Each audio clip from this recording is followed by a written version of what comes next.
L'exercice de la flexion plantaire, OK, de la cheville. C'est un exercice si on veut renforcer nos mollets. Bon, les mollets, malheureusement, c'est un muscle qui est souvent oublié dans un programme de conditionnement physique ordinaire.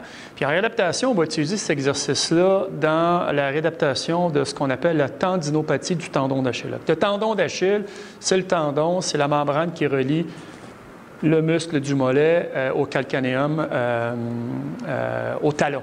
OK? Donc, c'est une tendinopathie, c'est une maladie du tendon. Et pour les tendinopathies, en général, ce qu'il faut faire, OK, contrairement à ce qu'on faisait avant, on donnait du repos puis on étirait.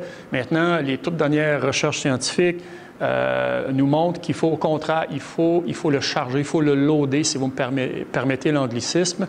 Donc, il faut vraiment travailler le tendon et le plus vite possible. Encore là, en respectant le point d'inflexion, parce qu'on ne veut pas, par contre, hypersensibiliser le système nerveux central et chroniciser la condition. Donc, on veut travailler le mollet, on veut travailler le tendon dans les cas de tendinopathie. Il y a une espèce d'évolution qu'on peut faire. On peut commencer, et ça va être selon l'architecture de votre programme, selon ce que votre physio-kin ou votre ergo va vous donner. On peut commencer, donc la flexion plantaire, vous commencez face au mur, et là, l'équilibre ne doit pas être en jeu. Donc, vous ne voulez pas avoir un problème d'équilibre, donc vous vous tenez sur un mur.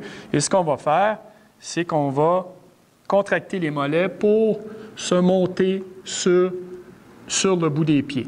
Et étant donné qu'on veut charger le tendon, on va faire l'exercice avec une contraction, avec un tempo de type 2-4-2 ou même 2-5-2 dans certains cas, et même plus. Okay? Donc, la phase isométrique, c'est-à-dire la phase où on est en haut, il y a une contraction musculaire, mais il n'y a pas de mouvement de l'articulation, c'est elle qui va être la plus longue. Donc, on va monter, si par exemple, on fait 2-4-2, 1, 2, je vais le plus haut possible sur le bout de mes orteils, 1, 2, 3, 4, 1, 2. Donc, sur le bout de mes orteils, 1, 2, je tiens la position 1, 2, 3, 4, 1, 2. Quand ça va, c'est relativement facile. Là, on va aller en unilatéral. C'est-à-dire que ce qu'on va faire, on va encore une fois se tenir en équilibre et on va crocheter la jambe qui travaille. Mettons ici, c'est ma droite avec ma jambe gauche et je vais y aller de façon unilatérale. 1, 2, 1, 2, 3, 4, 1, 2. Et ainsi de suite. On travaille ma droite en premier, ma gauche en deuxième. Quand c'est facile, ce qu'on peut faire, on peut ajouter une difficulté, une charge. On va prendre un poids. Encore une fois, on va travailler en unilatéral.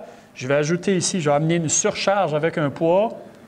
1, 2, 1, 2, 3, 4, 1, 2.